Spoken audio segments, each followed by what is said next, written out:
दोस्तों नमस्ते। हम आप सबकी रीना सूरज स्वागत करती थी अपनी यूट्यूब चैनल में। एक बहुत सुंदर सा प्यारा सा गारी गीत लेके आया है। कैसा लगा कमेंट करके जरूर बताइए।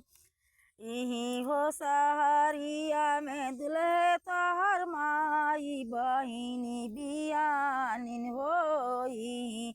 ए सहरिया में दुल्हे तोहर माई बहिनी बियानिन हो।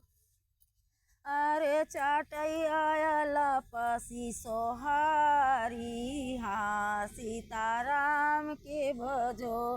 अरे चाटैया पसी सोहारी हाँ सीताराम के भजो।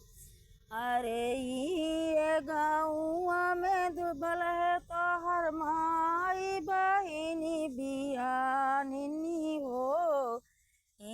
गाँव में तोहर माई बहिनी बियानिनी हो। अरे चटैया पसी सोहारी हाँ सीताराम के भजो। यही दलपतपुर में बल है तोहर माई बहिनी